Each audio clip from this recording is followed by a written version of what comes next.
Good morning, how are you children.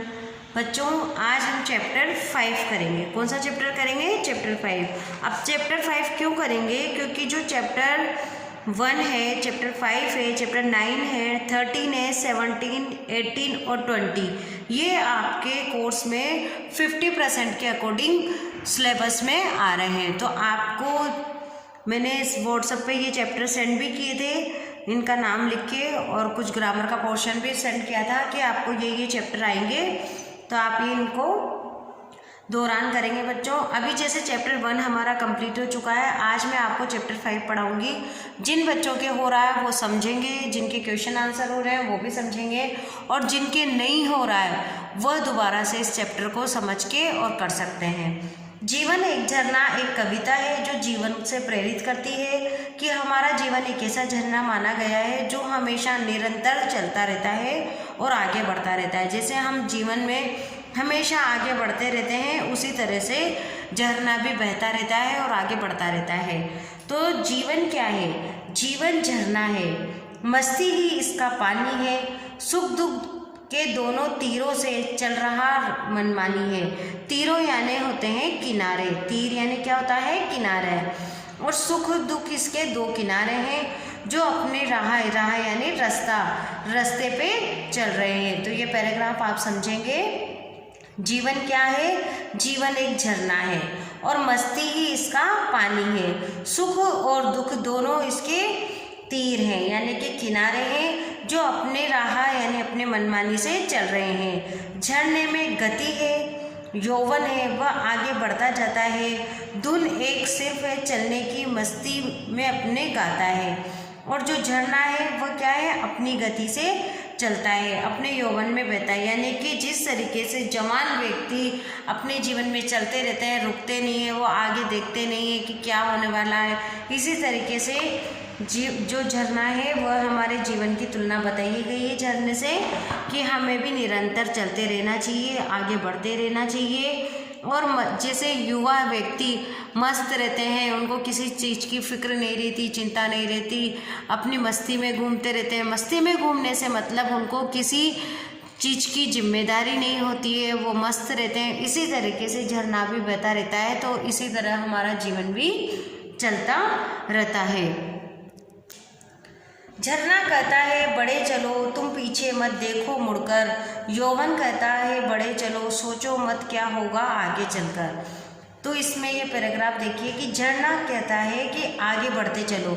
जिस तरह से झरने के दो किनारे हैं और पानी बहता रहता है, इसी तरह से हमारा जीवन भी सुख और दुख दो किनारे हैं। इसमें सुख भी आता है और दुख भी आता है, और फिर भी हमारा जीवन ऐसे ही कटता रहता है। तो झरना कहता है कि तुम भी पीछे मुड़कर मत देखो कि क्या हो रहा है, क्या होगा।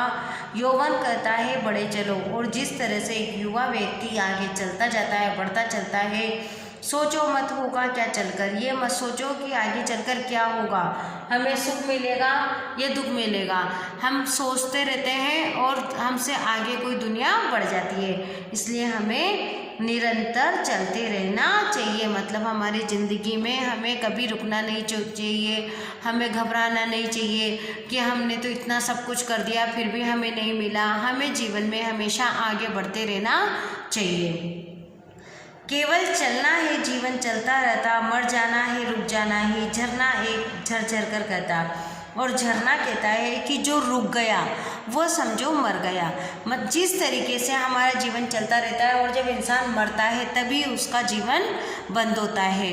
यानी कि जब मृत्यु होती है तो उसकी ज़िंदगी समाप्त हो जाती है और उसका आगे का जो कार्य रहता है वो वहीं समाप्त हो जाता है। जो वो सोचता है, जो काम करता है, जो उसने सोच रखा है, वो सारा काम उसके मरने पे वहीं ख़त्म हो जाता है। तो इसी तरह से जैसे जीवन में मरने के बाद सब काम रुक जाते हैं, तो इसी तरह झरना कहता है कि हमें हमेशा चलते रहना चाहिए। अगर हम रुक गए तो वो तो मृत्यु के समान हो गया, कि अगर हम रुक गए तो एक तरह से हमारा मरना हो गया, यानी मर जाना है। तो मर जाने से अच्छा है रुकना नहीं चाहिए हमें, और चलते रहना चाहिए।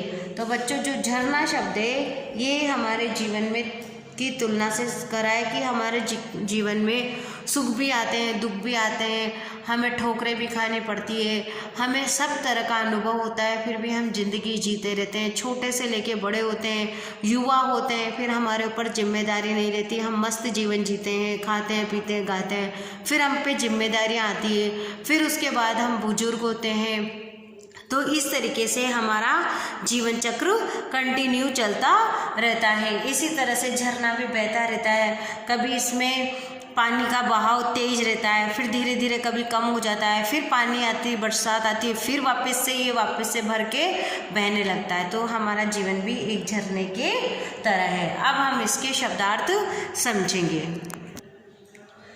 शब्दार्थ: तीर, किनारा। तीर यानी क्या होता है? किनारा। तीर यानी किनारा। गति, गति यानी चाल। गति यानी क्या होता है? चाल। राह यानी रास्ता। राह यानी रास्ता। यौवन, यौवन किसको बोलते हैं? जवानी को। यौवन यानी जवानी। अब है आपके आगत शब्द। आगत शब्द क्या है बच्चों? आगत शब्द में जैसे राह है, राह ये शब्द जो है वो उर्दू फारसी का है। सिर्फ शब्द है हमारा उर्दू फारसी का। तो राह और सिर्फ ये हो गया हमारा उर्दू फारसी का शब्द। तो अब आप इस कविता को पढ़ेंगे, इस कविता को गा गा कर याद करेंगे बच्चों, क्योंकि हिंदी और इंग्लिश की कविताएं हमें आनी चाहिए, लेसन पढ़ना आना चाहिए। हमें ऐसा नहीं है कि हम ऑनलाइन पढ़ रहे हैं या ऑफलाइन पढ़ रहे हैं, हम किसी तरह से भी जो भी सोच सकते हैं हम कर सकते हैं, पढ़ाई कर सकते हैं अपनी वीडियो देख के। और बुक आपके पास है, सिलेबस आपके पास है, आप इस तरीके से सबकी जानकारी आपके पास है, तो बच्चों आप पढ़ेंगे। Thank you.